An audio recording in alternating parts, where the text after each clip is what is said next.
Hello student, good morning. आज हम कक्षा 7 की इकाई नंबर 3 जिसका नाम है कुत्ते की वफादारी। लल्लू भाई रबारी उनके लेखक है। एक सुंदर सी कहानी हमें आज पढ़नी है। कहानी का नाम है कुत्ते की वफादारी। हम जानते हैं कि कुत्ता बहुत वफादार प्राणी होता है ना। तो इस वफादार कुत्ते की यहाँ अच्छी सी कहानी दी गई है जिसका आज हमें अभ्यास करना है। प्रस्तुत कहानी में लेखक ने अपने स्वामी के प्रति जानवर की वफादारी को उजागर किया है। कभी कभी जल्दबाजी में काम करने के पछतावा की नौबत आ जाती है। लेखक ने वह बात कुत्ते और बंजारे की इस कहानी के माध्यम से बताई है। हम कभी सोचे समझे बिना ऐसा काम कर देते हैं और उसके बाद हमें पछतावा होता है। तो इसी पर ये कहानी का भावार्थ है कि हमें किसी भी काम जल्दबाजी में नहीं करना चाहिए। यह कहानी को हम पढ़ेंगे, समझेंगे, लेकिन उसके पहले हम अच्छी तरह से उसका एक वीडियो देखेंगे, क्योंकि वीडियो देखने के बाद जब हम पढ़ेंगे तो आप उसे अच्छी तरह से समझ सकेंगे।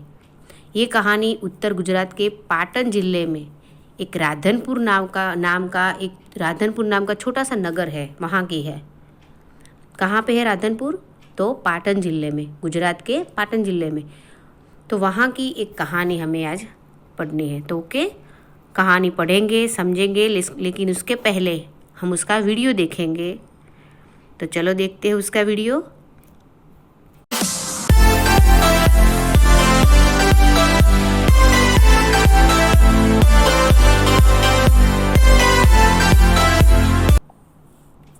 पुराने जमाने में व्यापार का सामान लाने ले जाने का काम बंजारे करते थे।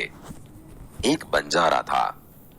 वह अपने ऊंटों पर गांवों का माल सामान लाद कर शहरों में ले जाता था और वहां से मिश्री, गुड़, मसाले आदि भरकर गांवों तक ले आता था। लाखों का व्यापार था उसका, इसलिए लोग उसे लाखा बंजारा कहते थे। लाखा के पास एक सुंदर कुत्ता था। कुत्ता बड़ा वफादार था। रात को वह बंजारे के पड़ाव की रखवाली करता था। अगर चोर लुटेरे पड़ाव की तरफ आते दिखाई देते थे तो कुत्ता भौंक भौंक कर उन्हें दूर भगा देता था। बंजारा अपने कुत्ते की वफादारी से बहुत खुश था। एक बार बंजारा व्यापार में मार खा गया और रुपयों की जरूरत आ पड़ी। वह राधनपुर के एक सेठ के पास पहुंचा। उसने अपनी बात बताई। रुपए तो मैं दे दूंगा, मगर उसके बदले में तुम क्या गिरवी रखोगे?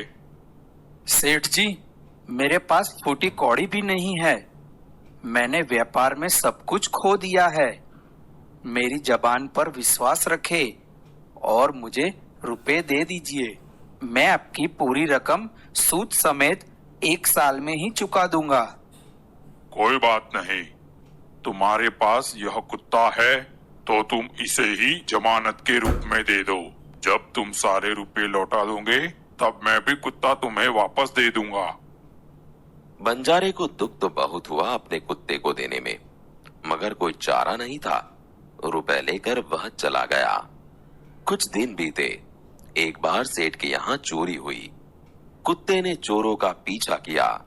दूर जंगल में जाकर चोरों ने सारा माल सामान जमीन में गाड़ दिया और वहां से 9-2-11 हो गए। कुत्ता वहां भौंक भौंक कर सेठ को बताने लगा कि लुटेरे आपकी दुकान को तोड़कर माल उठा ले गए हैं। सेठ तो हक्का बक्का ही रह गए। कुत्ता सेठ की धोती पकड़कर आगे खींचने लगा। सेठ कुत्ते के पीछे पीछे चलने लगे। जहां चोरों ने माल छिपाया था वहां जाकर कुत्ता अपने पैरों से मिट्टी खोदने लगा। थोड़ा ही खोदने पर सब सामान निकल आया। सेठ की खुशी का कोई पार नहीं रहा। वह कुत्ते को प्रेम से थपथपाने लगा। कुत्ते की वफादारी पर वह मुग्ध हो गया। घर जाकर उसने एक चिट्ठी लिखकर कुत्ते के गले के पट्टे में बांधकर कहा, कुत्ते भाई जाओ, तुम अपने मालिक लाखा बंजारा के पास, तुम मुक्त हो। कुत्ता खुश हो गया और अपने मालिक से मिलने के लिए जल्दी जल्दी भागने लगा। इधर लाखा ने भी व्यापार में खूब रुपया कमाया।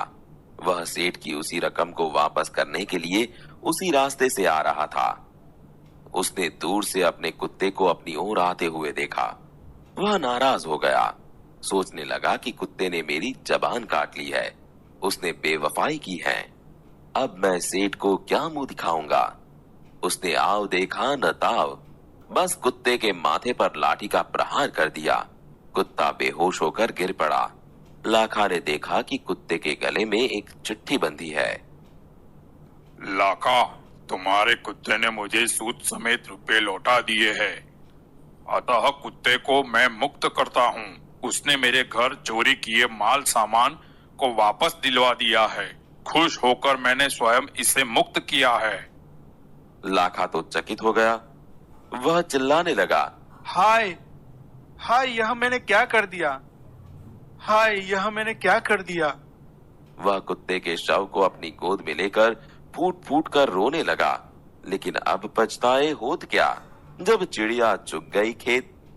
उसने उस वफादार कुत्ते की समाधि बनवाई जो आज भी पाटन जिले के राधनपुर के